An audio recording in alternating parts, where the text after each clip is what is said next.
سڵاوتان لەبێت و ئەم کاتتان باش بینەرانی خۆشەویستی تەلەڤیزیۆنی کۆمەڵە زۆر خۆشحاڵم لەگەڵ هاوڕێی هاوکارم ئەمیر هاتوینەتەوە خزمەتان بۆ پێشکەشکردنی بەرنامەکەی خۆتان واتە بەرنامەی ئێمە و بینەران. زۆر سپاس چاوان لەلامیشەوە سڵاتان لەبێت ئازیزانی خۆشەویستان هیوادارم کە لە هەر کوێیەکان ساغ و سلامەت بن و مەجالی ئەوشتان هەبێت تا کۆتایی بەرنامەی ئەم هەفتەیەش بینەر و بیسەرمان بن. چاوان هەروەک پێنەما بە بینەرانی خۆشمان ئاگادارن سبەینێ شەممە 8 مارس ڕۆژی جیهانی ژنە. با لە ڕێگای ئەم بەرنامەوە واتە بەرنامەی بینەرانە و پیرۆزبای خۆشمان پێشکەش بە هەموو ژنانی جیهان بەگشتی و ژنانی ئێران و کوردستان بە تایبەتی بکەین. هەرچەند لەم ڕۆژەدا واتە سبەینێ تەلەڤیزیۆنی کۆمەڵا بەرنمەیەکی تایبەتی دەبێت هەر هاوکارم چاوان لەگەڵ تالب ئەگەر هەڵەنەکەم بەرنمێکی تایبەتیان دەبێت بۆم بڕۆژە و لەسەر ئێمەشمان باش و لە سەرەتای بەرنامەی ئەم بەرنامەشەوە بە کورتیش بوو بێ بەهۆی گرنگی ئەم ڕۆژە لە ئێستای بارودۆخی ئێراندا کەمێک لەم بارەوە قسە بکەین. زۆر سپاس ئەمیر، منیش زۆرم پێ باشە بە تایبەت پرسی ژنان و مافەکانیان و خەبات و تێکۆشانیان هەمیشە یەکێک لە تەوەرە سەرەکیەکانی بەرنامەی ئێمە بینەران بووە. سەرەکیەکانی یەکێک لە تەوەرە سەرەکیەکان وەکو باسم کرد بووە، بەڵام پێشتر پێشەوەی کە دەست پێ بکەین بە بەرنامەکە با منیش پیرۆزبایی خۆم ئاراستەی ژنان کچانی ئازا و بۆێر بکەم کە بە خەبات و تێکۆشانیان توانیویانە لەم ساڵانی دواییدا گەلێک سەنگەر لە پێناو سەلماندنی مافە سەرەتاییەکانیان بەدەست بێنن. دەزانین کە ڕەوتی بزوستنەوەی ژنان لە ئێران هەتا ئێستا لەگەڵ زۆر هەوراز و نشێ و بەرەو ڕووبووەتەوە. پاش دەسەڵاتداریەتی نیزامی دژە ژنی کۆماری ئیسلامی خەباتی بزوستنەوەی ژنانیش پێنایە خۆناغێکی تازەوە. هێمای ئاشکرایم خۆناغە تازەیە لە خۆپێشاندانی ژنان دژ بە سرکت و نایەکسانی ڕەگەزیدا خۆی نیشانداکە لە ڕۆژی 8 مارسی 1357دا لە دژی فەرمانی خومەینی بۆ داسەپاندنی حجاب ئیجباری بەڕێوەچوو. خەباتی ژنان لە هەموو ئەم ساڵانەدا سرەڕای هەڵکشان و داکشانەکانی سرەڕای سەرکوتی بێسنووری کۆماری ئیسلامی لە دژی کۆنەپەرستی و جیاکاری ڕەگەزی بەردەوام بووە. بەڵێ بێگومان ئەم زوڵمستەمەی کە لە ماوەی 46 ساڵی ڕابردوودا لە ژنانی ئێران کراوە جیا لە ژنانی ئەفغانستان لە سەردەمی تاالبان لەگەڵ ژنانی هیچ وڵاتێکی گیان براورد ناکرێت. لە جیهانی ئەمڕۆدا کەمتر وڵاتێکەیە کە تێیدا ئەو ئاستە لە ستەم و هەڵاواردن بەسەر ژناندا سەپابێت. کۆماری ئیسلامی لەو دەگمەن حکوومەتانەیە کە بە فەرمی جیاکاری و نایەکسانی لە یاساکانیدا پەسەند کردووە. بەڵام سەرەڕای هەموو ئەم هەڵاواردن و ستەم و سەرکوتانە کە بەسەر ژنانی ئێراندا دەسەپێت کەم بزوتنەوە هەنکە ژنان تێیدا حزور و بەشداریەکی چالاکیان نەبێت. ئەم ڕادەیە لە چالاکی و ڕادیکالیزمی خەباتکارانی ژنان سەرچاوەگرتوو لە هوشیاری ئەوانەوە و لە ژێر کاریگەری ئەو هەڵاواردن و ستەمکاریە ڕەندانەدایە کە حاکمانی کۆنەپەرستی ئیسلامی بەسەریاندا سەپاندووە. بڵێ لە نظامی دیکتاتۆری کۆماری ئیسلامیدا ئەگەرچی بەگشتی جەماوەری خەڵکی ئێران هەرکان بە جۆرێک لە ژێر ستەم و سەرکوت و نابەرابەریدان، بەڵام ستەم و هەڵاواردنێک کە بەسەر ژنانی ئێراندا دەسەپێت وەحشیانەترین و بێبەزایانەترین جۆری هەڵاواردن و ستەم لە ئێرانە. خەباتی ژنانی ئێران بۆ نەمانی هەڵاواردنی ڕەگەزی و دەستەبەرکردنی مافی یەکسان ئەگەرچی هەر لە سەرەتای هاتنە سەرکاری کۆماری ئیسلامیەوە دەستی پێکرد و بەردەوام بە شێوازی جۆربەجۆر درێژێ هەبوو، بەڵام بارودۆخی ئێران و هەڵاواردنی یەکجار زۆر و هەمەلایەنە ئەزم و ئێرادەی ژنانی لە دژی کۆماری ئیسلامی تا هاتووە قایمتر کردووە. ژنان ئێران لە ماوەی 7 ساڵی ڕابردوو داوەتە لە ئاخێزی بەفرەنباری ساڵی 96 لە ڕاپەڕینی شکۆداری خەزەڵوەری ساڵی 98 و لە بزوستنەوەی شۆڕژگەرانی ژن ژیان ئازادیدا شان بە شانی پیاوان لە دژی کۆماری ئیسلامی بێباکانە خەباتیان کردو، تەنانەت لە زۆر نمونەدا لە جەرگەی خۆپێشاندانەکانی شەقامدا ڕۆڵی پێشەنگایەتیان نوان. بێگومان هەمووی ئەمانە لە گڕوتینی شۆڕژگەرانە لە تێگەیشتنی سیاسی لە ئاستی هۆشیاری و لە ئەزمموی خەباتکارانی ژنانەوە سەرچاوی گرتووە. بەڵێ لە جریانی بزوتنەوەی شۆڕشگێرانەی ژینە لە ساڵی 1401دا ژنانی ئێران بە نەبەردی قارەمانانی خۆیان زۆر حماسیان خوڵقاند. ئەم بزوتنەوەیە بۆشاییەکی ناوچینی دەسەڵاتداری قوڵتر کردەوە و ڕژیمی لەگەڵ ئاستەنگی گەورە بەرەوڕوو کردەوە. ئێستاش کەم نین ئەو کەس و گروپانەی کە تەنانەت لە ناوچینی دەسەڵاتداردا ڕاشکاوانە ڕایدەگەێنن کە درێژەی دەسەڵاتی کۆماری ئیسلامی ئیتر بە شێوەی ڕابردوو ممکن نییە. خەباتی ژنان لە دژی حیجابی ئیجباری کە لە ڕاستیدا ئاڵای دژایەتی لەگەڵ هەموو جۆرەکانی ستەم و جیاکاری ڕەگەزیە لە بزوتنەوەی نیوەی 2401 هەتاویدا گەشتە لووتکە و لەو کاتەوە هەتا بە ئەمڕۆ گیان فدایانە درێژەی هەیە. کۆماری ئیسلامی بۆ بەرەنگاربوونەوە لەگەڵ ئەو ژنانە کە ئیتر حازر نەبوون تەسلیمی حیجابی ئیجباری بن ئامرازی جۆرا و جۆری سەرکوتی بەکارهێنا، بەڵام هیچ هەوڵێکی سەرکوتگەرانی دەسەڵات نەیتوانی ژنان لە خەبات بۆ هەڵۆشانەوەی حیجابی ئیجباری پاشکەس بکات. دوایین تاکتیکی تاوانکارانی کۆماری ئیسلامی پەسەندکردنی یاسای کۆنەپەرستانە و دژەژنی ئیفاف و حیجاب بوو کە ئەویش لە ئاکامی خەبات و خۆڕاگری ژنانی قارەماندا نەیتوانی بەڕێوەی بەرن و لە ئێستادا بەشێکی زۆر لە ژنانی تێکۆشەری ئێران بەبێ بایەختان بە یاسای سەرکوتگەرانی کۆماری ئیسلامی بە پۆششی اختیاریەوە لە شەقام و شوێنە گشتیەکان دەردەکەون. بەڵێ لە جەرگەی نەبەردی بێپسانەوەی ژنانی تێکۆشەر و قارەماندا ڕێز دەگرین لە ڕۆژی جیهانی ژن، هێمای خەباتی ژنان بۆ ڕزگاری. ئەو ڕۆژێک کە ژنان لە سەرسەری جیهان بە بەڕێوەبردننی ڕێپێوان کۆبوونەوە و خۆپێشاندان لە دژی هەڵاواردن و ستەم و نایەکسانی ڕەگەزی دێنە مەیدان و داخوازیەکانیان گەڵاڵە دەکەن. 8 مارس دەرفەتێکی دیکەیە بۆ ئەوەی ژنان لە ئێرانیش بە پشبەستن بە ئەزمموی خەباتی ساڵانی ڕابردوو بەتایبەت ئەزمموی بزوستنەوەی ژن ژیان ئازادی بۆ جارێکی تر لە بەرامبەر نیزامی دژەژنی کۆماری ئیسلامیدا بوەستنەوە و بە کۆبوونەوە خۆپێشاندان لە شەقامەکان و بەوتنەوەی دروشم لە دژی جیاکاری و ستەم و نابەرابەری زەربێکی دیکە لە جەستەی لاواز و پرتوکاوی کۆماری ئیسلامی بدەن. بژی 8 مارس ڕۆژی جیهانیش. با بچین ناوبڕێک ببینن دواتر دێنەوە سەر بابەتەکانی تر فەرموون.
ئەم بابەتی کە ئێستاش لەبەردەستمانە چاوان هەر لەسەر 8 مارسە.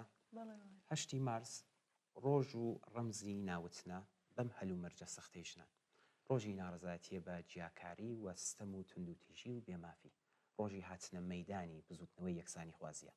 ئەم ساڵ لە کاتێکدا یادی 8 مارس ڕۆژی جیهانی ژنان دەکەینەوە کە خەبات و ناڕزایەتی جەماوەری ڕۆژانە بۆ خواستی باشکردنی ژیان و خزمەت گوزاریەکان یەخەی دەسەڵاتداران دەگرێت کە تێیدا ژنان بەشداریەکی زۆر بەرچاویان هەیە.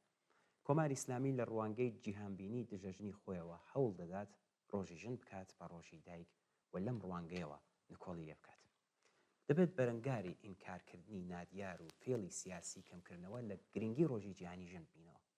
دەبێت بە خۆمان و ئەوانی دیکە بیر بهێنینەوە کە ڕۆژی جیهانی ژن نە ڕۆژی دایکە، نە ڕۆژی عاشقانە و نە تێکەڵەیەک لەم دوو ڕۆژە. ڕۆژی جیهانی ژن ڕۆژی خەبات دژی هەڵاواردنی ڕەگەزیە، ئەو هەڵاواردنەی کە ژنانی ئێرانی پاش سەرکەوتنی شۆڕشی ئیسلامی و لە دەستانی زۆربەی ماف و ئیمتیازەکانیان بە ئاشکرا لە ژیانی ڕۆژانەیاندا هەستی پێ دەکەن.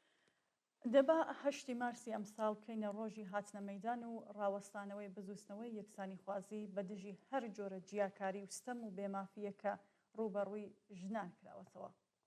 بە 8 مارسی ئەم ساڵ بە تەوەژمێکی فراوان و بەهێزەوە لەژێر ئاڵای ئازادی و یەکسانی هەمەلایەنەی ژنان و پیاواندا پێ بنێتە مەیدانەوە و لەم نێوانەشدا خواستی ئازادی و یەکسانی بەدەستەوە بگرین بۆ فەتحی سەنگەری زۆرتر. بژی خەبات و تێکۆشانی ژنان و پیاوان بۆ جێخستنی ئازادی و یەکسانی.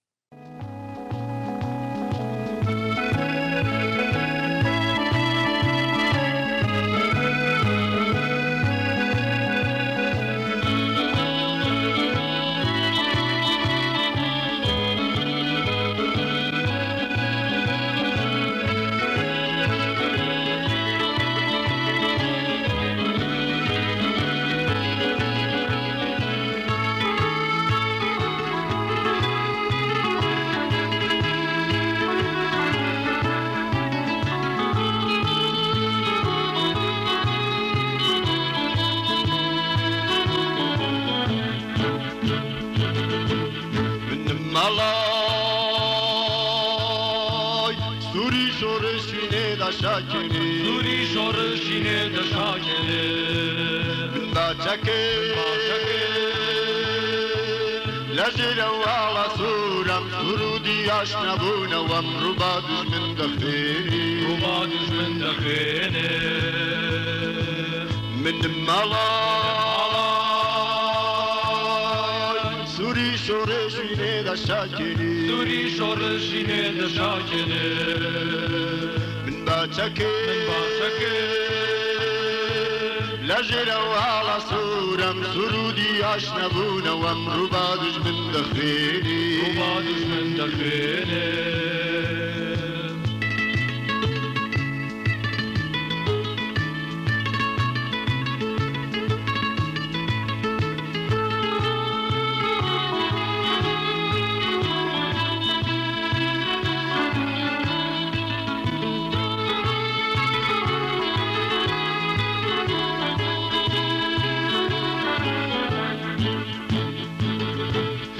مرگی وشیارم رگی سختم لریا چکی دست بیری مشکم مجده دوار روژی تیا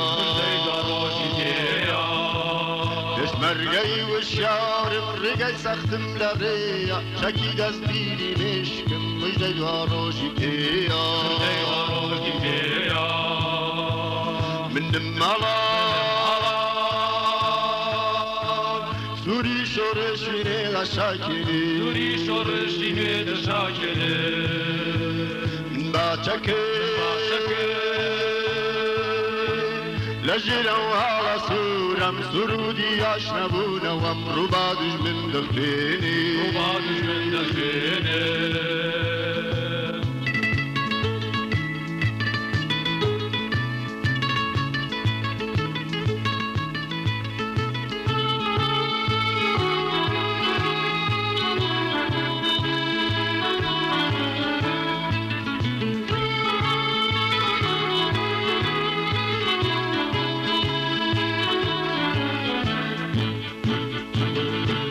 برزلوت که آمانجی خم بیرو مبستم لخباد وازناینم تا نبینم سرباستی برزلوت که آمانجی خم بیرو مبستم لخباد وازناینم تا نبینم سرباستی من مالا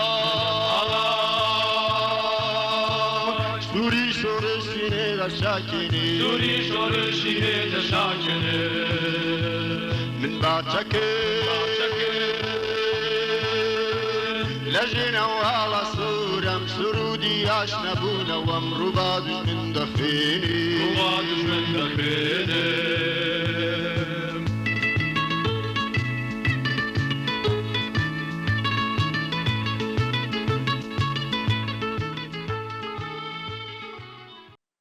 ببینە سەر بۆنەی نەورۆزیش چاوان ئێمە نزیک دەبینەوە لە نەورۆز لە هەواڵەکانی تلویزیۆنی کۆمەڵدا هاتبوو کە خەڵکی شۆڕشکێڕی کوردستان لە ناوچە جیاجیەکاندا لەوانە لە کامیاران و ماکۆ و چەند شاری دیکە بە بەڕێوەبردنی ڕێوڕسمێکی شایستەی جەماوەری دەچن بەرەو پیری نەورۆز وەک هێمای نێبوونەوە. هەر ڕۆژیش هەواڵی ئەم بەڕێوەچوونی پێشوازی لە نەورۆز پێشوازی لە کەش و هەوای نێبوونەوەیە لە شار و دیهاتی کوردستانیش هەر ڕۆژە پەرەدەستێنێت. نەورۆز لە کوردستان هەڵگری مێژوویەکی درێژی پڕ لە ئازایەتی و خۆراگریە بایەخێکی تایبەتی هەیە لە ناودڵی یەک بەیەکی خەڵکی کوردستان. وای لاتووە کە ئەم جەژنە تەنیا سەرەتای ساڵی نوێ نییە بەڵکو سمبلی ژیانەوە نێبوونەوە و ئازادیشە. بۆیە خەڵکی تینووی ئازادی لە کوردستان لە ماوەی پێشترەوە دەچن بە پێشوازی ئەم بوونەوە تا چێژی لێوەرگرن و پەیامی نەورۆز لە کوردستان واتە پەیامی دەستپێکی نوێ بۆ ئازادی و بەرابەری بەرزکەنەوە. بەڵێ کاتێک زەوی بەهار لە ئامێز دەگرێت، کاتێک گوڵەکان دەپشکوێن، کاتێک باڵندەکان گۆرانی ئازادی دەچڕن و بەفری چیاکان دەتوێنەوە، ئەو کاتە کوردستانیان خۆیان بە جلوبەرگی ڕەنگە و ڕەنگ دەڕازێنەوە بۆ پێشوازی لەم گۆڕانەی سروشت تا ئیرادەی خۆیان بۆ گۆڕینی ژیان نمایش بن. لەم ڕۆژانەدا ئاگری نۆرۆز لە دەشت و لەسەر لووتکەی چیاکان وەک نیشانەیەک بۆ سەرکۆتنی کاوە یاسەنگەر بەسەر زۆڵم و زۆرداریدا دەکرێنەوە. کچ و کوڕ، ژن و پیا و پیر و لاو بەجلی ڕەنگا و ڕەنگی جوانی دەبەخشن بە ئەم پەیامە نۆرۆزە. بەڵێوە هەر ساڵێک نەورۆز یادەوەری سەرکەوتن بەسەر تاریکیدا دەکاتەوە و پامی ئازادی یەکسانی و دادپەروەری بڵاو دەکاتەوە. نەورۆز هەروەها تەنیا جەژنێکی نەتەوەی نییە، بەڵکو دەرفەتێکیشە بۆ هەناسەیەکی نوێی ژیان، بۆ تازەکردنەوەی هیوا و ئاواتەکان، بۆ لەدایکبوونەوەیەکی تازە. لە کوردستان هەروەک باسکرا باست کرد ئەمیر لە ئێستاوە نەورۆز بە چەندین شێوازی جوان و دڵگیر پێشوازی لێ دەکرێت.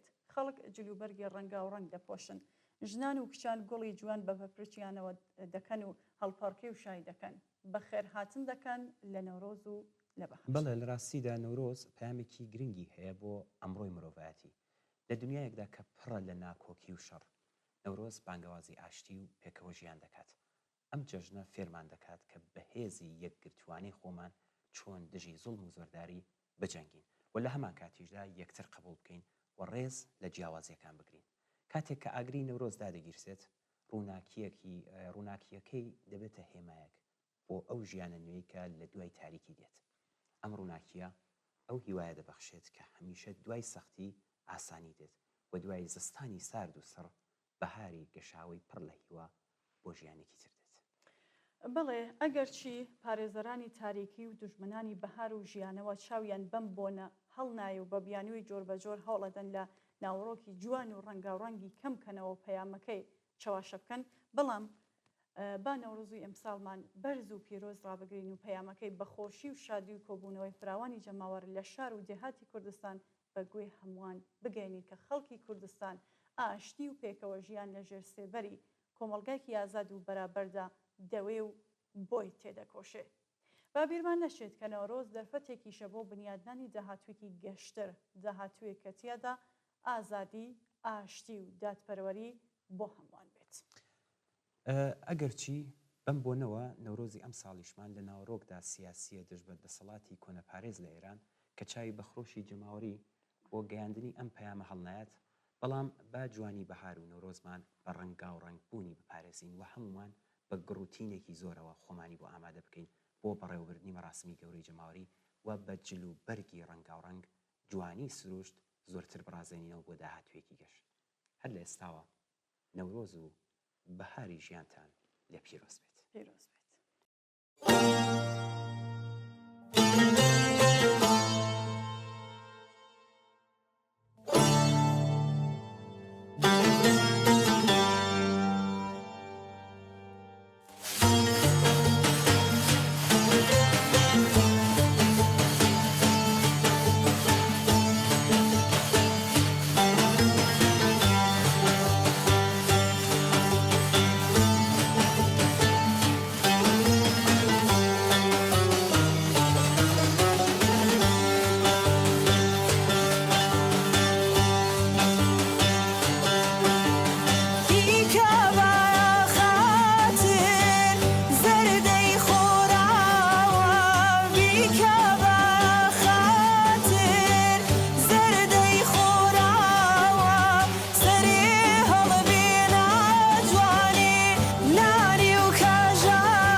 چاوان لەم ڕۆژانەدا لە هەواڵەکاندا تایبەتن لە تلوزیۆنی کۆمەڵۆژدا ئەم شتە باس کرا کە هاتبوو لە هەواڵەکاندا هیوە سەیفی سادە گۆرانی بێش و موزیسیۆن و هونەرمەند جارێکی تر ڕۆژی پێنجشەمبە نوێی ڕەشەمال لە نێو کۆنسرتەکەی لە تاران دەست بەسەر کراوە.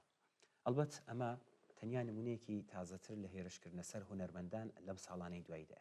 تێکدانی کۆنسرتە موسیقیەکان، بانکردنی بەردەوامی موزیک ژێن وە گۆرانی بێژان، هەڕەشەکردن لە لاوانی خاوەن ئێستعداد کە داهێنانەکانیان لە ڕێگەی تۆڕە کۆمەڵایەتیەکانەوە پێشکەش ئەکەن، کۆکردنەوەی بەرهەمە هونەریەکانی ناسراو بە مۆسیقای ژێرزەمینی، هێرشکردنە سەر ئەو ئێستێدویانی کە لە ناو بەرهەمی هونەر لە ڕوانگەی ڕژیمی ئیسلامیەوە بێجەواز بەرهەم دێنن، ڕژیم و کار بەدەستانی کۆنەپەرست لە ماوەی پتر بە 14 زیاترە کە لە حاکمیەتدان هەرچێکیان لە توانادا بووە بەکاریان هێناوە تا باوەڕ، ئەخلاق، ڕەفتار و کردداری خەڵک بە ڕێکخستنی هەموو جۆرە ئۆرگانێکی بڵاوکەرەوەی خورافە و بە زەبری هەموو جۆرە دەستگایەکی سەرکوتگەر و ئیختناع وا لێ بکەن کە خۆیان ئەهێنێ. حوزەکانی ئاخوندیان لە هەموو جەیەک بەرەپێدا، وەزارەتخانەکانی ئیتلاعات و ئێرشادیان سازماندا تا هەموو شتێک بپشکنن و بەر بە بڵاوبوونەوەی ئەفکاری پێشڕە و پێشکەوتوانە بگرن. گەشتەکانی ساڕڵا و دەستەکانی لیباس شخصیان ڕێکخست تا لە کۆڵان و شەقامەکاندا بکەونە گیانی خەڵک، بە تایبەت ژنان و کچان و تێڵیان لێ بەرز بکەنەوە هەر شتێک کە نیشانەیەکی لە ئینسانیەت و تەمەدون پێوەیە لە بینی برن. ئەوان زیندان و ئەشکەنجەگاکانیان لە شەریفترین و شایستەترین ئینسانەکان پڕکرد و داری ئێعدامیان دامەزراند و تێکۆشەران و ناڕازیەکانیان کوشت. بە ناوی شۆڕشی فەرەنگیان وەڕێخست. دەرسەکانی علومی ئینسانیان لە زانکۆکان لابرد. لە حەوزەی ئاخوندیەوە مەلایەن نرد بۆ مەدرسەکان. کتێبی دەرسی منداڵانی 8 و 9 ساڵیان لەسەر حیسابی جنسێتیە جا کردەوە. زانکۆکانیان کردە ژنانە و پیاوانە تا خەڵک وادار بە تەسلیم و ئیتاعەت بکەن. بەڵام با بزانین چ ئاکامێکی بۆ فەرموو. بەڵێ ئەگەر چی لاوانی ئێران لە سەرەتاییترین دەرفەت بۆ چێژوەرگرتن لە دەورانی لاویەتی و شکۆفاکردنی توانایەکانیان بێبەشن، بەڵام لە بەرامبەردا تەسلیمی بارودۆخی مۆجود نەبوون و کۆنەپەرستی حاکم نەیتوانیوە ئەوان لە شواشەوەی یاسا و سونەتە کۆنەکاندا بەستێتەوە. ئاگریم خۆڕاگریە لە 1001 دەربی چەوە بڵێ سەعدات. کۆماری ئیسلامی بەرسەرفکردنی پارێکی کەڵان بە بەکارهێنانی تونترین شێوەکانی سەرکۆت بە بەهێزکردنی سونەتەکانی پیا و سالارانە نەیتوانیوە ئامانجە کۆنەپەرستەکانی خۆی بەسەر لاوانی ئێرانیدا دەسەپێنێ. خۆمەینی ڕۆژێک لە ڕێنماییەکانیدا بۆ مدیرانی ئامۆزش و پەروەرەشی وڵات وتبووی کە لانگرانی داهاتووی ڕژیمی ئیسلامی ئەو منداڵانن کە هێشتا لە لانکەدان و بەڕاستی لەم بوارەشدا هەرچی لە توانایاندا بوو کردیان تا بەرەی نوێ دواکەوتو، سەرشۆڕ، ملکەچ و متێع باربێنن. بەڵام دەبینین کە منداڵان و تازە لاوانێک کە تەفرێح و سەرگەرمیان بووەتە کێبەڕکێ بۆ لەبەرکردنی چل حەدیث و خوێندنی قورئان، ئەمڕۆ چلۆن لە هەموو ئەو شتانێک کە بۆنێکی لە مەزهەب پێوە بێ بێزارن. چاو لە ڕێزی کەمی ئەو لاوانە بکەن کە لە پێش سەری ئیمام جومعە وەستاون تا کارنامەی کۆماری ئیسلامی لە بڵاوکردنەوەی خۆرافات و دواکەوتوویدا ببینن. کۆماری ئیسلامی بۆ نمونە 12 ساڵی خوێندن و زیاتر لە ناوەندەکانی ئامۆزشیدا خەریکی شتنەوەی مێشکی لاوانە و هێشتا ناچارە بۆ داسەپاندنی بابەتگەلی وەک حجابی ئیسلامی بەسەریاندا و بێبەشکردنیان لە شادی و خۆشی و جۆرەها گەشتیان بۆ ڕێک دەخەن و گەڵاڵە درژیان گەڵاڵە لە دژیاندا دەڕێژێت. بامنیژەوە بڵێم بەڵام خەبات و ناڕزایەتی بەردەوامی لاوانی کچ و کوڕ لە دژی ئەم جۆرە تەرحانە ئەم ڕاستیە نیشانەدات کە سەرجەم فعالیەتەکانی ڕژیم بۆ بەرەو دواوەبردنی کۆمەلگا و لاوان تووشی شکەست هاتووە. خەبات و کردداری لاوان لە دژی ڕژیم لە شکلی جۆرا و جۆری هوەری و فەرهەنگی وە کۆمەڵایەتیدا خۆی نیشانداوە. خەبات لەگەڵ سونەتە کۆنەکانی وەک پیا و سالاری، ڕووهێنانی بەرینی لاوان و بە تایبەت کچانی لاو بۆ فێربوونی زانست، ڕووکردنە خوێندنی باڵا و کتێب خوێندنەوە، بە تایبەت لە بوارەکانی علومی ئینسانیدا ڕووکردنە مۆسیقا و پەرەگرتنی گروپە ژێرزەمینەکانی مۆسیقا لە نمونە بەرچاوەکانن. بەم ئێتبارەوە دەبێت بوترێت کە لاوانی ئێران سەرەڕای ئەو هەزینە زۆرەی کە داویانە، بەڵام دەستکەوتی گەورەیان لە پاراستنی ئازادەگی و ئازاد بیرکردنەوەدا هەبووە و هەشە. بە بینەرانشمان زۆر ماندوو نەبن بچین ڤیدیۆیەک ببینین دواتر دێنەوە درێژە بە بابەتەکان دەدەین فەرموو.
ڕۆژە بەڕشتی و چۆخە و جوانی ڕۆڵی کوردستانم وایە چاکی دەزانم دۆشینم ڕەنگە و هەنگا وەک ئاڵای نیشتمانە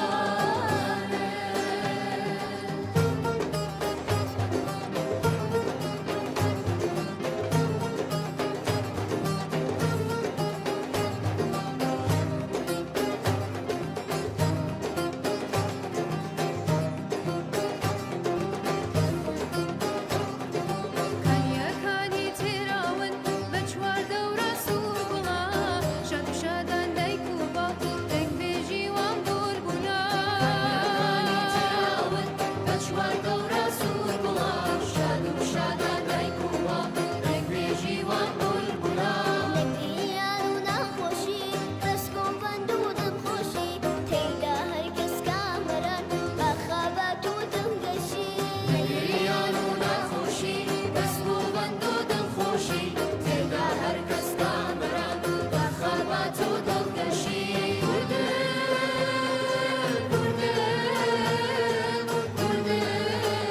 من کوردم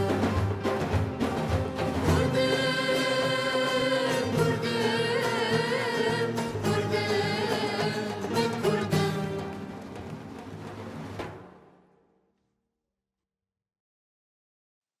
بابەتێکی کە ئێستا لە بەردەستمانە چاوان لەم ڕۆژانی ڕابردوودا پەرلەمانی کۆماری ئیسلامی لە ڕێکەوتی 26 فەڤریەی 2025 لە ڕۆژی چوارشەممەدا زمانی دوای تەنها 5 ڕۆژ دوای ڕۆژی جیهانی زمانی دایک واتە 21 فێڤریە دژایەتی کرد لەگەڵ ئەم پرۆژەی وانەوەستنەوەی زمانی دایکی لە قوتابخانەکانی ئێران. چاوەڕوانێکی زیاتریش لەم سیستمە کە سیستمێکی فاشیستی و ناسیۆنالیستی ناوەندگەرا کە لەسەر بنەمای یەک زمانی یەک کولتور یەک ئاین دامەزراوە لەوە زیاتر چاوەڕوان ناکرێت. ئەمە لە حاڵێکدایە کە کۆماری ئیسلامی کە یەکێکە لە واژۆکارانی ئەم بڕیارەی نەتەوەی گرتوەکان لەسەر سلماندنی زمانی دایکی. تەنانەت لە یاسای بنەڕەتی ڕژیمیشدا فێربوون بە زمانی دایک بە فەرمی ناسراوە. لەگەڵ ئەوشدا لە کردەوەدا ملیۆنان منداڵ کە زمانی دایکیان فارسی نییە لە مافە سروشتیەکان لە قوتابخانەکانی شەروە بەبەشکراوە. ئەلبەتە هۆکاری ئەم کردەوەی ڕژیم ڕوونە ئەمیر. کۆماری ئیسلامی بە شێوای پێشبینیانەی خۆی فێربوون بە زمانی دایک بە مەسەلەیەکی مەترسیدار بۆ سەر تەواویەتی خاکی ئێران دەزانێت و فەرهەنگستانی شۆڤینیستیەکان ئەم مەسەلەیە بە هەڕاشێکی جدی بۆ سەر زمانی فارسی و پیلانێک بۆ کەمگڕانکردنەوەی ئەم زمانە دەزانن. هەر بۆیە تەنانەت مامۆستای زمانی کوردیان پێتەحمل ناکرێ و زیندانی دەکەن. ڕژیمی کۆماری ئیسلامی هاوشێوەی ڕژیمیشا بە گرستنبەری ئەم سیاسەتە بە دوای یەکسانکردنی فەرهەنگی زمانی بۆ دەستەبەرکردنی ناسنامەیەکی ساختەی نەتەوەی ئێرانیە. ئەم سیاسەتە ئەگەر لە سەرەتای زاڵبوونی سیستمی سەرمایه‌داری لە ئەوروپا و هەروەها لە وڵاتە داگیرکراوەکانی ژێردەسەڵاتی ئەم وڵاتانەدا ڕێگەیەک بوو بۆ بە یەکسانیکردنی کۆمەلگاکان لە سنووری جۆگرافی دیاریکراودا دروستکردنی دەوڵەت نەتەوەکان و پێکێنانی بازاڕی کار و کاڵای ناوخۆیی لە سەردەمی جیهانگیری سەرمایە و سەردەمی دووەمین شۆڕشی پیشەسازی هەنگاوێکی کۆنەپەرستانەیە لە خزمەت بە پاراستنی دەسەڵاتی دەستە و تاقمە مافیەکانی دەسەڵاتدار. بڵێ لەگەڵ هەموو ئەمانەدا ئەگەرچی بێبەشکردنی منداڵان لە فێربوون بە زمانی دایک کردەوەیەکی سەرکوتکارانە و دژە دموکراتیکە، بەڵام لە ڕووی زانستیەوە مەسلەیەکی دەروونناسی و پسپۆڕانەیە لە بواری پەروەردەدا. توێژینەوەیەکی ئاماری لە ئێران نیشانی دەدات کە زۆربەی ئەو 5 ملیۆن خوێندکاری کە لە 9 ساڵی ڕابردوودا لە تاقیکردنەوەکان دەرنەچوون لە زمرەی و منداڵانن کە زمانی فارسی زمانی دایکیان نییە. هەر ئەم ئامارە سادەیە پێویستی فێربوون بە زمانی دایک بەڕوونی نیشان دەدات. زمانی دایک ئەو زمانەیە کە منداڵ لە دایک و باوک و ئەندامانی دیکەی ناو بنەماڵە فێری دەبێت. توێژینەوە بایۆلۆژی و دەروونناسیەکان نیشانی دەدەن کە منداڵ تەنانەت پێش لە دایک بوون لەگەڵ زمانی دایکی خۆی ئاشنا دەبێت بە بیستنی دایکی هەست بە ئارامی دەکات. هەنگاو بە هەنگاو هەست و سۆزی ئەو بە یارمەتی زمانی دایکی شکڵ دەگرێت و لەگەڵ جیهانی دەوروبەری خۆی ئاشنا دەبێت و پەیوەندی لەگەڵدا دروست دەکات. هەستیارترین قۆناغی ژیانی کە بنەمای ژیانی داهاتوویەتی لە تەمەنی 5 بۆ 7 ساڵی بە یارمەتی زمانی دایک تێدە بڕێنێت و نەماکانی کەسایەتی لەم قۆناغەدا دروست دەبن.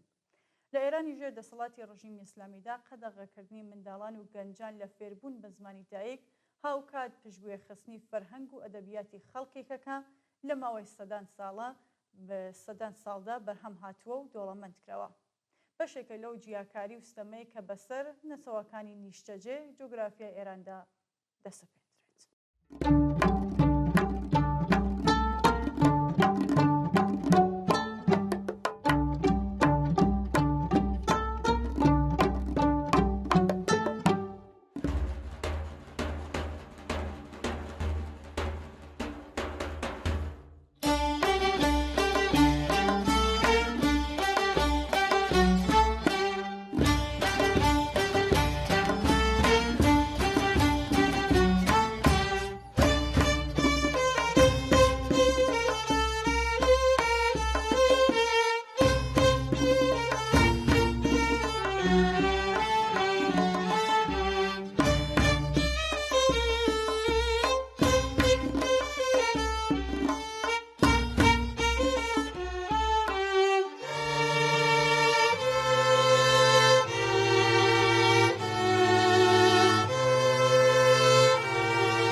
ئەو بابەتی ئێستا لەبەر دەستمانە چاوان زۆر گرنگە لەسەر دایکانی دادخوازە. ئەوەی لەژێر دەسەڵاتی ئیسلامیدا بەسەر زۆربەی خەڵکی ئێران لەوانە ژنان و دایکاندا هاتووە چیرۆکێکی دڵتەزێنە کە هەمووشیان پێیاشنن. لەم بارەوە بۆ ڕێزگرتن لە دایکانی عەزیز بە بۆنەی 8 مارس ڕۆژی جیهانی ژن بابەتێکمان ئامادەکرەوە باس لەوە دەکات کە خەباتی بە کۆمەڵی دایکان دەیشەستی هەتاوی لەژێر ناوی دایکانی پێشمەرگەی کۆمەڵەکە لە سنەوە دەستی پێکرد. ئەوان ئاوێتەیەک بوون لە دایکانی پێشمەرگە گیان بەختکردوەکان، دایکانی زیندانیانی سیاسی و دایکانی هەڵسوڕاوانی پێشمەرگە کە بەشێکی زۆریان لە ڕێگەی دیدار و چاوپێکەوتنە سروشتیەکانی خۆیانەوە پەیوەندی و ئەرکە تەشکیلاتیەکانیان بەڕێوە دەبرد. دوای ئەوە ناوی دایکانی خاوەران بوو بە وێردی سەرزمان. ئەم ئازیزانە دایکانی سەربەرزی هەزاران زیندانی سیاسی شۆڕشگێر و خەباتکار بوون کە بە فەرمانی خۆینی لە ماوەی 2 مانگدا لە زیندان لە سێدارە دران و لە گۆڕە بە کۆمەڵەکاندا بە خاکسپێردران. دوای ئەوان دایکانی پارکی لالە وەک ڕێکخراوێکی خەباتکار بە ڕیزی خەباتی ڕزگاری خوازانە و دژە کۆماری ئیسلامیەوە پەیوەست بوون. ئەوان دایکی ئەو گیان بەختکردوانن کە لە ئاخێزی جەماوەری ساڵی 1388دا یانی ئازیزیان لەدەستا. ئەم دایکە تێکۆشەرانە لە پارکی لالەی تاران کۆ دەبوونەوە و بەردەوام لەگەڵ هێرشی دڕندانەی بەکرێگیراوانی ڕژیم بەرەو ڕوو دەبوونەوە. لەمڕۆوە بە دایکانی پارکی لالە ناسران. بەڵێ داواکاری ئەم دایکانە لە ڕاستیدا ویست و داواکاری سەرجەم دایکانی جەرگسووتا و دادخواز و خەباتکاری ئێران بوو. ویست و داواکاریەکانیان بریتیە لە ئازادی بێشەرت و مەرجی سەرجەم زیندانیانی سیاسی و ئیدۆلۆژی هەڵوەشانەوەی سزای لە سێدارەدان و کۆتایی هێنان بە هەموو جۆرەکانی بێسەر و شوێنکردن و ئەشکەنجەدان لێپێشینەوە و سزادانی بڕیاردەران و بەڕێوەبەرانی هەموو ئەو تاوانانێکە لەلایەن بەرپرسانی کۆماری ئیسلامی ئێران هەر لە سەرەتاوە تا بە ئەمڕۆ بەڕێوە چووە لە دادگایەکی ئاشکرا و دادپەروەر و جەماوەریدا. بەهرەمەندبوون لە ئازادی ڕادەربڕین، بیر و باوەڕ و نووسینی بێشەرت و مەرج، مافی لەبەرکردنی جلوبەرگی اختیاری و مافی کنترۆلکردنی جەستە بەبێ هیچ مەرجێک، بەهرەمەندبوون لە مافی دەربڕینی ناڕزایەتی مانگرتن، کۆبوونەوە، ڕێکخراوبوون، پێکهێنانی ڕێکخرا و حەزبی سربەخۆ، بەهرەمەندبوون لە مافی یەکسانی شارۆمەندی و هەروەها نەهێشتنی هەر چەشنە هەڵاواردنێک و جیایی دیندا دەوڵەت. بەڵێ مانگی ژوانی ساڵی 2023 چاوان ئەنجومەنی دایکانی دادخوازی خەزەڵوەری 98 بوونی خۆیان ڕاگەیاند. مەبەست لە پێکهێنانی ئەم ئەنجومەنە بریتی بوو لە وەبیرهێنانەوەی جنایەتەکانی مانگی خەزەڵوەری ساڵی 1398 بەڵگەنامەکردن و تۆمارکردنی دۆسیە بۆ دادخوازی ئەم کۆمەڵکوژیە بوو. ڕۆژی 11 ژوەنی 2023 دایکانی دادخوازی کوردستان لە درێژەی خەبات و تێکۆشانی لە مێژینەی خۆیاندا لە دژی ڕژیم بە بڵاوکردنەوەی بەیاننامەیەک لە ژێرناوی دایکانی شۆڕش ڕێکخراوی نوێی خۆیان وەک بەشێک لە دایکانی شۆڕشی ژینە ڕاگەیاند. ماهمونیر مەولایڕەت دایکی بوێر وشیار و خەباتکاری کیان پیرفەلەک یەکێک لەو خەباتکارانە بوو کە لەو سەردەمەدا درەوشایەوە. دایکانی بەلوچ دوای کۆمەڵکوژیەکەی ناسرا و بەهێنی خوێناوی زاهیدان سەریان هەڵدا. لە مانگی خەزەڵوەری هەمان ساڵدا کۆمەڵەی دایکانی پێشڕەو لە ڕێگەی بەیاننامەیەکەوە بوونی خۆی ڕاگەیاند و تا ئێستاش چەندین ڕاگەیاندنیان بڵاو کردوێتەوە. ئەوان کۆمەڵێک لە دایکانی قوتابیانی قوتابخانە و شارە جۆراجۆرەکانی ئێران و بەشداربووانی ئاخێزی شۆڕشی ئێرانیشینە.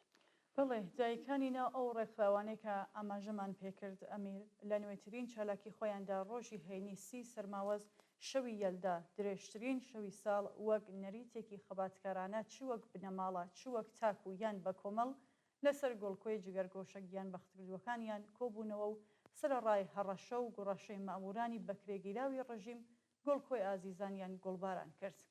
لەم کۆبوونەوانەدا دایکان و باوکان و خزم و دۆستان لە قسە و باسەکانیاندا لەسەر درێژەدان بە ڕێبازی خەباتکارانە و شۆڕژگێرانەی گیان بەختکردوان جەختیان کردەوە. پەرەسەندنی خەبات و تێکۆشانی دایکانی دادخواز هاوکات لەگەڵ خەباتی ژنانی ئازادپۆش وەک دڕکی چاوی کۆماری ئیسلامی و زمان حاڵەکانی نیشانەی لاوازبوونی بەرچاوی هێز و هەیمەنەی ئەم ڕژیمەیە لە ئاست جەماوەری خەباتکاری ئێراندا.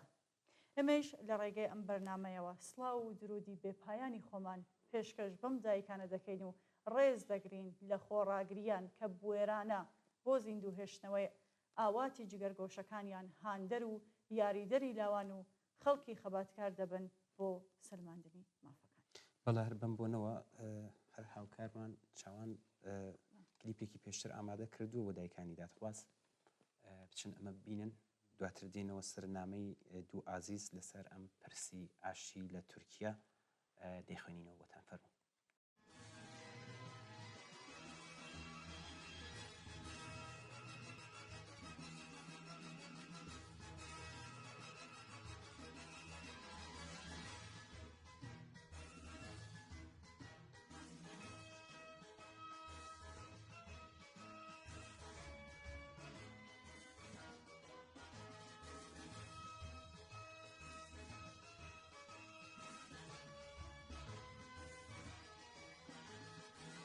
هەموو هاوبوو بە یەک ئاواز ئازادی دەکەین باڕێباز بۆ دادپەروەری بانیاز بۆ خەبات دەکەین بانگاواز ئێمەین هەموو دەکەین ئافراد لەژێر دەستەبوونی ئافراد دەڵێین ناهەرگیز بۆ ستەم نەبۆژینێکی بێبەرهەم هەشتی ماسی شەی ڕۆژەکانی بۆ ژنانی گشت جیهانی دەستێکی نوێ بۆ هاوسانی بۆ دادپەروەری و بۆ یەکسانی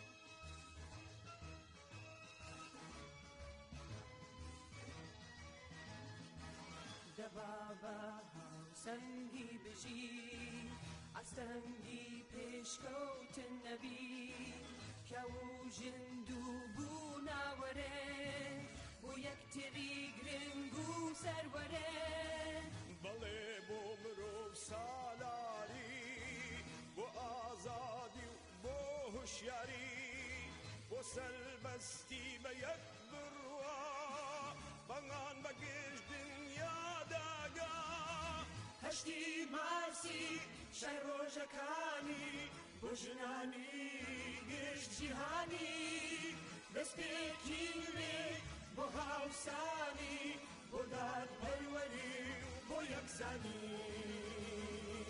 بۆ دادپەروەری و بۆ یەکسانی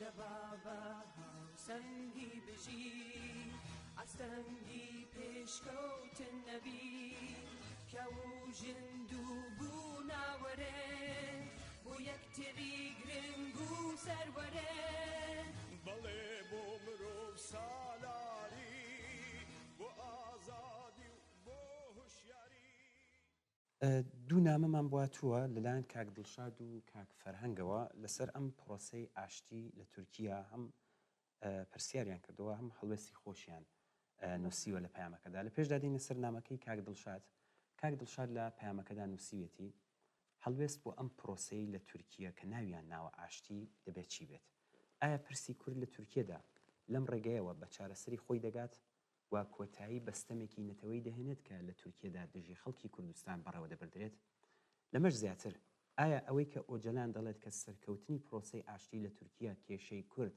لە ناوچەکە چارەسەر دەکات دەتوانێت وابێت کاک دڵشاد لە درێژەی پەیامەکەیدا ڕاوبۆچوونی خۆی لەمبارەوە ئاواباس دەکات و دەڵێت تا ئەو جێگەی ئەم پرۆسەیە بەناو ئاشتی لە تورکیا کە بە خامۆشکردنی چەک و ڕاگررتنی کوشتار و خوێنڕێژی و سەرکوتی هاوڵاتیانی کوردزمان و کاولکاری ناوچە کوردنشینەکانی تورکیا لەلایەن دەوڵەتی تورکیەوە بە بیانووی شەڕ لەگەڵ تیرۆردا کۆتایی پێبێت و لەوە بەدواوە کێشەکان ڕێگای سیاسی بگرنەبەر هەنگاوێکی مثبەتە و سەرگرتنی لە قازانجی خەڵکی کوردستانی تورکیا و ناوچەکەشدایە لێرەدا ئەو ڕاستیە دووپات دەکەینەوە کە ئەوە دەوڵەتانی داگیرکەری کوردستان بوون کە لە جیاتی سیاسەتی دیالۆگ و گفتوگۆکردن بۆ چارەسەرکردنی کێشەی خەڵکی کوردستان سیاسەتی سەرکوتگەریان گرتە پێش و خەڵکی کوردستانیش ناچار بە مقاومەت کراون کەوابوو ئەگەر شەڕ لە کوردستانی تورکیا تا ئێستا بەردەوام بووە گەلێک خەساری بە دوای خۆی داهێناوە پێش هەموو شتێک سیاسەتی داگیرکاری و سەرکوتگەری و سەلماندنی بێمافی لە سەڵاتی تورکیا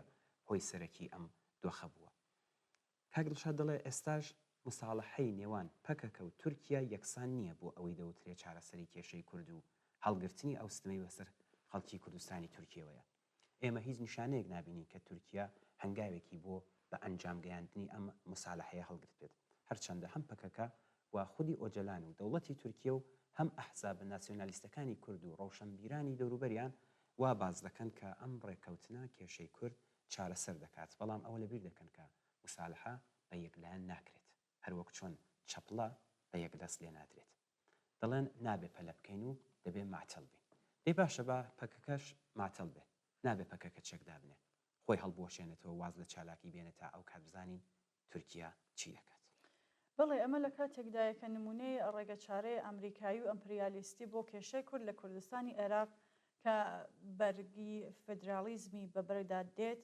بەبەردا دەکرێت دێت نەک کێشەی چارەسەرک نەکرد بگرە خەڵکی کوردستانی ڕوبەڕووی چەندین کارەسات کردەوە ئەم نمونەیە کە زۆر زیاتر و واوەترە لەو ڕێکەوتنی مساڵەحەیە کە بڕیارە لە نێوان پەکەکە و تورکیادا بەڕێوە بچێت بۆیە بە دڵنیاییەوە بە هیچ جۆرێک کێشەی کورد نە لە تورکیا نە لە سووریا و لە ناوچەکە وەک ئەوەی ئۆجەلان بانگەوازی بۆ دەکات لێکلایەنە چارەسەر نابێ و وەک برینێک بەجستەی کۆمەلگاوە دەمێنێتەوە لە هەر گۆڕانکاریە کە لە بارودۆخی هاوکێشە سیاسیەکاندا ڕوو بدات دووبارە سەر هەڵدەداتەوە چۆن خەڵکی کوردستان لە هەموو پارچەکانیدا ئاشتی و پێکەوە ژیانیان نەشێواندووە بە شەهادەتی مێژوو ئەمە دەوڵەتانی داگیرکەری کوردستان بوون کە ئاشتی و پێکەوە ژیانیان بە هێرش و پەلامار بۆ سەر خەڵکی کوردستان شێواندووە و ئێستاش دەبێ ئەوان دەست پێش بخەن و بە چەند کردداری مانادار نیازپاکی خۆیان نیشاندن.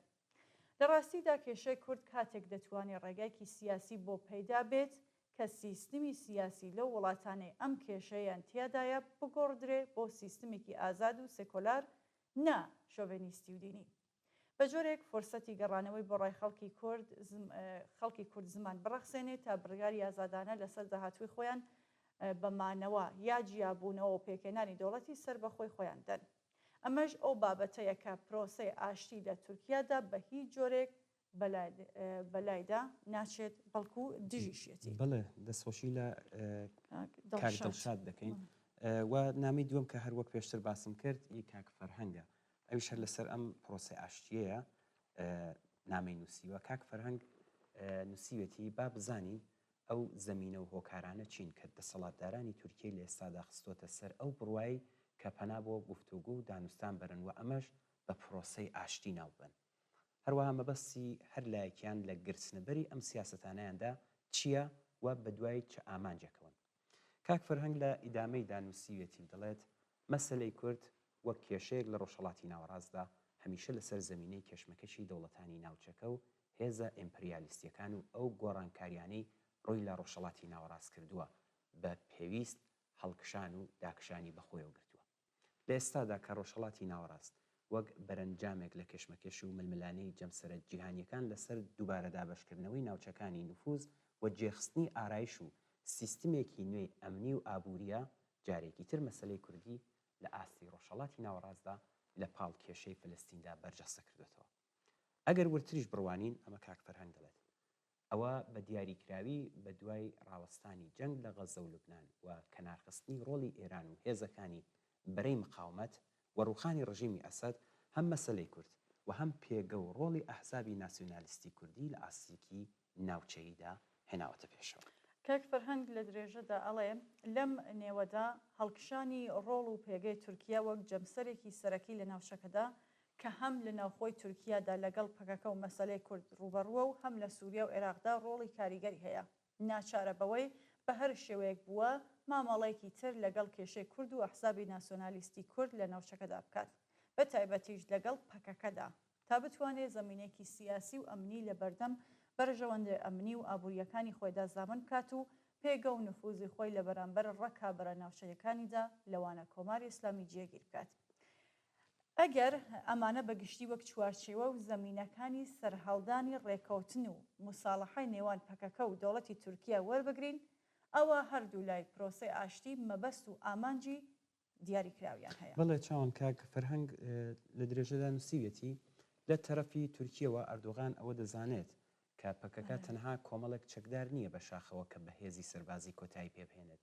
تەنانەت ئەوەش دەزانێت کە تەنها حیزبێک نییە لە ناوخۆی تورکیەدا بەرامبەر بە دەسەڵات ڕاوەستا بێت، بەڵکو پەکەکە وەک هێزێک هەم لە ناوخۆی تورکیەدا و هەم لە ئاستی ناوچەیی و ئەو وڵاتانی کە کێشەی کوردیان تێدایە خاوەن نفوزە. لەمەش زیاتر ئەردۆغان ئەوە دەزانێت کە کێشەی کورد و ئەحزابی ناسیۆنالیستی کورد هەمیشە لە بەردەم ئەگەری ئەوەدان کە لەلایەن وڵاتانێکی نەیارەوە وەک کارتێکی فشار لە جیان بەکاربەرن. لە ئێستادا مەبەستێتی لە ڕێگای ڕێکەوتن و سڵحەوە پەکەکە لەو بازنەیە دەری بکێشێت. هاوکات وجودی هەسەدە و باڵەکانی پەکەکە لە سووریا وەک بربەستێک لە چوونە پێشەوەی سیاسەتە ناوچەیەکانی تورکیا حکوومەتەکەی ئەردۆغانی بەو بڕوایە گەیاندووە کە لە ڕێگەی سڵحەوە ڕێگا تەخت بکات لە بەردەم هێژمۆنی خۆی بەسەر سووریەدا.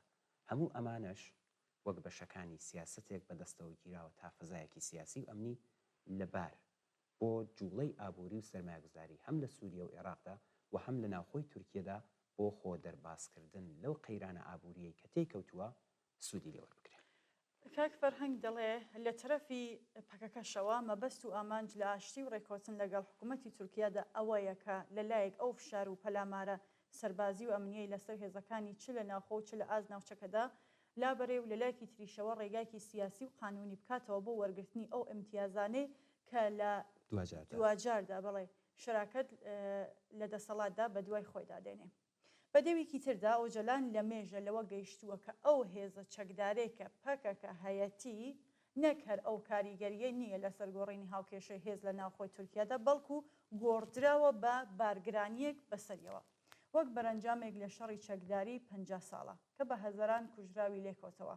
ئێستا کۆتایی هێنان بە شەڕ و کوشتار بووە خواستێکی خەڵکی کوردستانی تورکیا.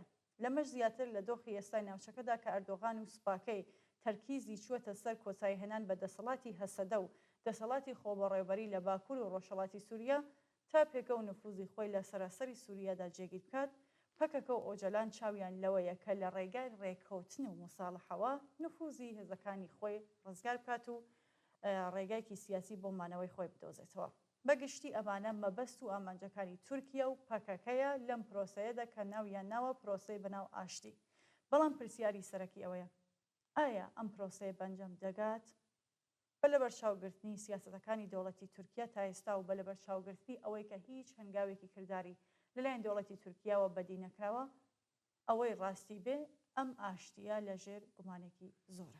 زۆر سپاسی کاک فەرهەنگ و کاک دڵشاد دەکەین بۆ ئەم نامانی کە زەحمەتیان کێشاو نردیان ئێمە زۆرمان پێ باشە لەسەر ئەم بابەتە بینەرانمان ڕاوبۆچوونی خۆیان بنێرن و ئێمە بە دڵنیاییەوە لێرە دێشتی خوێنینەوە. بەچین ناوبڕێک دەبینین دوایین بەشی بەرنامەکەمان یادی ئازیزەکە کە ئێوەشی لە ئاگادار دەکەین و فەرموو.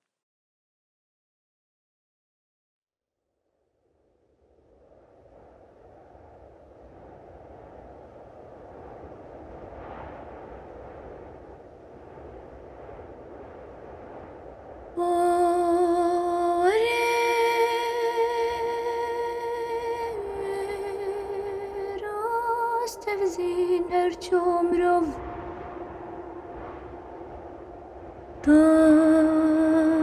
Rahat vervin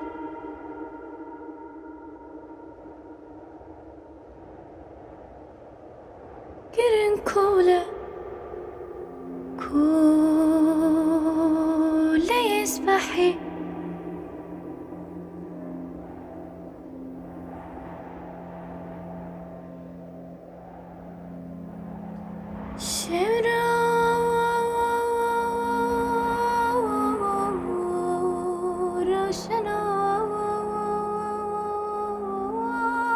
Pişkivi Bine çare Hur hur nişini Ev yadayka Venemri ha venemri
بەداخێکی زۆر گرانەوە ئاگادار بووین کە ڕۆژی سێشەممە چواردەی ڕەشەمەی 1430 هەتاوی هاوڕێ سامان کەریمی زیندانی سیاسی پێشمەرگەی دێرین و لایەنگری کۆمەڵە و هونەرمەندی شانە و سینەما لە شاری مەریوان بەهۆی نەخۆشیەوە زۆر بەداخەوە لە تەمەنی 33 ساڵیدا ماڵاوای لە ژیان کرد.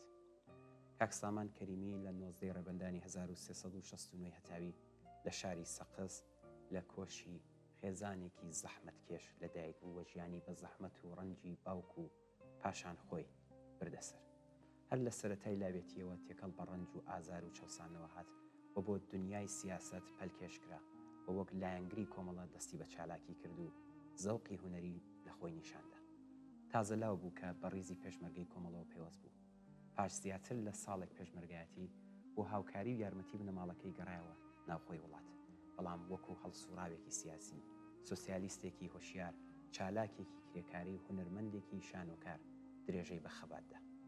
هاوڕێ سامان یەکێک لە ئەندامانی شانۆی سەرشقامی مەریوان بوو کە لە چەند شانۆی ڕەخنەگەرانە لە هەلومەرجی داسەپاو بەسەر کۆمەلگا و بەتایبەت ژیانی هەژاران و لاوانی بەشداری کرد کە شانۆی سەرشقامی مەریوان بەهۆی چالاکی و بەرهەمە بەنرخەکانی پلەی سێهەمی نێونەتەوەی بەدەستێنا. کاک سامان لە بواری سینەمایش چالاک بوو و لە کورتە فیلمی ئەسرین یاری کرد. هاوڕێ سامان چەند جار لەلایەن سەرکوتگەرانی کۆماری ئیسلامی بانکهێشتی ناوەندامیەکان کرا و دەست بەسەر و زیندان کرا. هاوڕێ سامان بە تاوانی کۆمەڵە بوون 7 ساڵ زیندانی تعلیقی بۆ بە دەربرا، بەڵام هەرگیز لێوی ڕازداری نەکردەوە و نەهێنی نێوان خۆی و کۆمەڵە و بۆ جلادانی پاس نەکرد و قەت سەری بۆ ڕژیمی سەرکوتگەری کۆماری ئیسلامی دانەنوێت. کاک سامان کەسایەتیەکی گەنجی خۆشناوی شاری مەریوان بوو کە جێگە و پێگەی بەرزی لە نێوان لاوان و خەڵکی ئەم شارەدا هەبوو. کاک سامان تووشی ڕۆماتیسم هاتبوو و هەوڵی بنەماڵە و دوکتەرەکانی بۆ چارەسەری نەخۆشیەکەی بەداخەوە بەیاکان مایەوە. بەداخەوە ئەم هاوڕێ ئازیزەمان ڕۆژی سێشەممە چواردەی ڕەشەمە لە تەمەنی 33 ساڵیدا و لە خستەخانەی تۆحیدی شاری سنا بۆ هەمیشە ماڵاوای لە ژیان کرد. تەرمی هاوڕێ سامان بە بەشداری هەزاران کەس لە خەڵکی ئەمەگناس و دڵسۆزی شاری مەریوان، سەقز و دۆروبەر و شوێنەکانی دیکەی کوردستان لە ئارامستانی بەهەژ مستەفای شاری مەریوان ئەسپەردەی خاکرا. ئێمەش لەلایەن هەموو ڕیزەکانی کۆمەڵە و حزبی کۆمۆنیستی ئێرانەوە سەرخۆشی گەرمی خۆمان پێشکەش بە نەسرین خانم و کاک عەباس، دایک و باوکی کاک سامان و جگەرگۆشەکانیان، بنەماڵە و دۆستان و هەروەها هاوڕێمان شاتر حامید کەریمی، مامی کاک سامان و بنەماڵەی بەڕێز و جەماوەری دڵسۆزی شاری مەریوان و سەقز دەکەین و خۆمان بە شەریکی خەمیان دەزانین. یادی عزیز و خۆشەویستی هاوڕێ سامان تا گەیشتن بە ئامانجە بەرز و ئینسانیەکان بۆ هەمیشە لەگەڵمان ڕێگا دەکات. یادی عزیزی بەرز و بەڕێز بێت.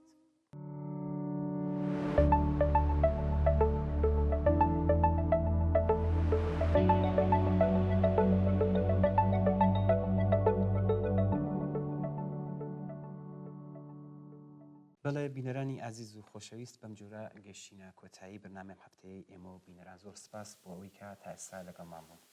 دووبارە چاوەڕێی نامە و نامەکانی ئێوەی هەڵبەت هەفتەی پێشووتر ئێمە لێرە بینەرانمان ئاگادار کردەوە ئەتوانن لە ڕێگەی واتساپ و تەلەگرامی ئەم ژمارەی کە لەسەر شاشەی تەلەڤیزیۆنەکەتاندا دەیبینن حتمما نامەکانتان بەدەست ئێمە بگەن و ڕاوبۆچوونەکانتان باس بکەن. زۆر سپاس کە تاکو ئێستا بینەرمان بوون ماڵەوە.